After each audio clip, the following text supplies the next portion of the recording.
Oke, Assalamualaikum warahmatullahi wabarakatuh. Bismillahirrahmanirrahim. Kali ini kita akan membahas materi tentang sistem peredaran darah.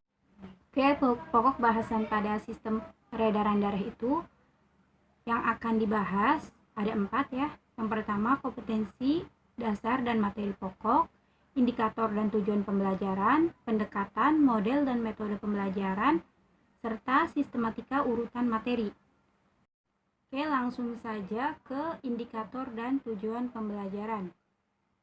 Indikator pada materi yang akan dibahas kali ini yaitu memahami organ peredaran darah, memahami jenis peredaran darah, menganalisis sistem peredaran darah manusia, memahami berbagai penyakit pada sistem peredaran darah.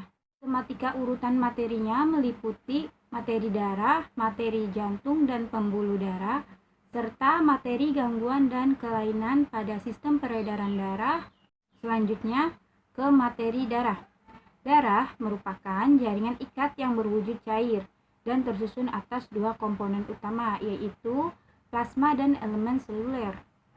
Darah sendiri berfungsi untuk mengangkut nutrisi, oksigen, hormon, dan senyawa kimia lain ke seluruh tubuh, mengangkut karbon dioksida, dan sistem metabolisme keluar tubuh, serta menjaga tubuh dari serangan penyakit. Oke, fungsi darah yaitu untuk menjadi pengangkut bahan atau zat makanan, oksigen, sisa-sisa metabolisme, dan hormon di dalam badan manusia. Selain itu, darah juga menjadi penjaga kadar asam basa cairan tubuh dan pengontrol suhu badan.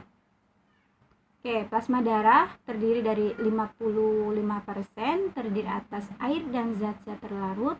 Elemen seluler 45%, terdiri atas sel darah merah atau yang disebut dengan eritrosit sebanyak 99%, sel darah putih atau disebut dengan leukosit, dan kepingan darah atau disebut dengan trombosit. Oke, selanjutnya komponen penyusun darah. Plasma darah tersusun atas 91,5% air dan 8,5% zat-zat terlarut. Zat-zat terlarut tersusun atas protein dan zat-zat lain. Protein tersebut yaitu albumin, fibrinogen, dan globulin yang disebut sebagai protein plasma. Zat-zat lain yaitu sari makanan, mineral, hormon, antibodi, urea, dan karbon dioksida. Oke, selanjutnya yaitu eritrosit.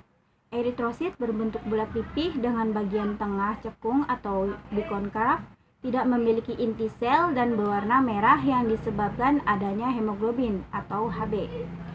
Hemoglobin sendiri adalah protein yang mengandung zat besi.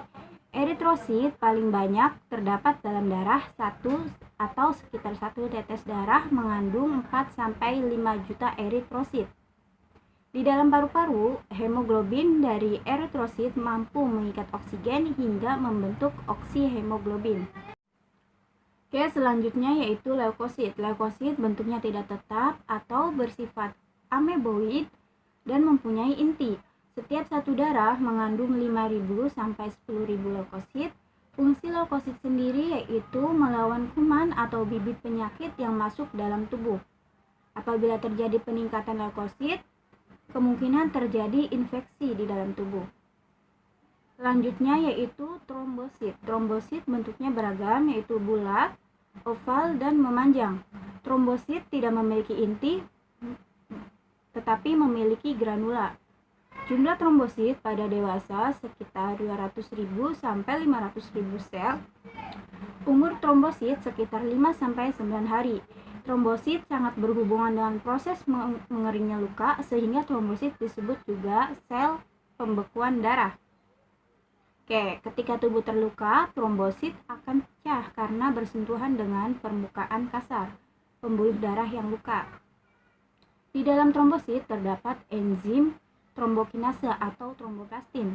Tromboplastin akan mengubah protombin atau calon trombin menjadi trombin dengan adanya ion kalsium dan vitamin K dalam darah. Trombin akan mengubah fibrinogen atau protein darah menjadi benang-benang fibrin, kemudian benang-benang fibrin menjaring sel-sel darah sehingga luka tertutup dan darah tidak keluar lagi. Oke, selanjutnya yaitu jantung. Jantung merupakan organ yang berdiri dari kumpulan otot yang berfungsi untuk memompa darah sehingga darah dapat mengalir dari jantung ke paru-paru dan seluruh tubuh. Jantung terdiri atas serambi atau disebut dengan atrium kiri dan serambi kanan yang terletak di bagian atas jantung, bilik atau ventrikel kiri dan bilik kanan yang terletak di bawah jantung, di bagian bawah jantung. Selanjutnya yaitu pembuluh darah. Pembuluh darah ada 3, yaitu pembuluh nadi atau arteri, pembuluh balik atau vena, dan pembuluh kapiler. Arteri adalah pembuluh darah yang mengalirkan darah keluar jantung. Vena adalah pembuluh darah yang mengalirkan darah masuk ke jantung. Arteri berisi darah yang mengandung oksigen kecuali arteri pulmonalis. Vena berisi darah yang mengandung karbon dioksida kecuali vena pulmonalis. Ujung arteri dan vena bercabang-cabang menjadi pembuluh kecil yang disebut dengan pembuluh kapiler. Oke, selanjutnya yaitu ada perbedaan arteri dengan vena. Nah, di sini letak arteri letaknya jauh dari permukaan kulit, sedangkan vena letaknya dekat dengan permukaan kulit. Arah pada arteri alirannya menuju ke jantung, sedangkan arah vena alirannya dari jantung. Arteri dindingnya tebal, kuat, dan elastis, sedangkan dinding vena yaitu dindingnya tipis dan kurang elastis. Arteri terdapat katup di sepanjang pembuluh, sedangkan vena hanya ada satu katup. Arteri bila putus, darah memancar dan berbuih, sedangkan vena bila terputus, darah mengalir meleleh. Sistem peredaran darah besar atau disebut dengan sistemik. Apa sih peredaran darah besar itu? Peredaran darah besar atau sistemik dimulai dari bagian anatomi jantung, yang tepatnya pada bagian aorta menuju bagian tubuh lainnya, baik pada bagian tubuh atas maupun bagian tubuh manusia bagian bawah. Peredaran darah terjadi melewati pembuluh darah. Arteri mengalirkan darah yang kaya akan unsur oksigen dan kemudian menyebar menuju semua organ tubuh manusia. Maka dari itu, peredaran darah yang satu ini disebut dengan peredaran darah besar. Oke, selanjutnya yaitu sistem peredaran darah kecil atau pulmonal. Peredaran darah kecil ini merupakan peredaran pada manusia yang berisikan muatan darah kotor lalu diangkat oleh arteri pulmonalis, mulai dari serambi bagian kanan ke organ paru-paru.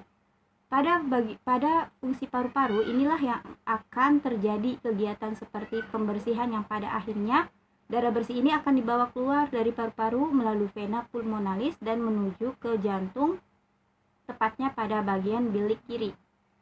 Penyakit pada sistem peredaran darah. Penyakit pada sistem peredaran darah terdiri dari jantung koroner yang merupakan salah satu penyebab utama kematian di negara maju maupun berkembang.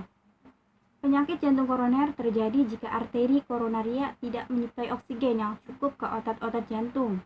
Hal ini karena arteri koronaria mengalami penyumbatan oleh lemak dan kolesterol. Selanjutnya yaitu angina. Angina merupakan penyakit pada sistem peredaran darah yang ditandai dengan berat dan berulang, ketidaknyamanan pada dada, dan nyeri.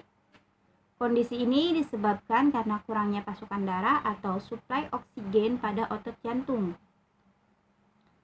Selanjutnya yaitu kolesterol tinggi. Kolesterol tinggi biasanya disebabkan oleh gaya hidup kurang sehat dan pola makan yang tidak sehat. Oke, selanjutnya tekanan darah tinggi. Tekanan darah tinggi atau hipertensi merupakan penyakit pada sistem pembuluh darah yang diakibatkan tekanan darah yang mengalir melalui pembuluh darah terlalu tinggi. Tekanan darah tinggi dapat menyebabkan stroke, kehilangan penglihatan, gagal jantung, serangan jantung, penyakit ginjal, dan menurunnya fungsi seksual. Oke, selanjutnya yaitu penyakit arteri perifer, tromboemboli vena atau disebut dengan FTA, dan aneurisma aorta. Oke, sekian materi yang kita bahas hari ini. Assalamualaikum warahmatullahi wabarakatuh.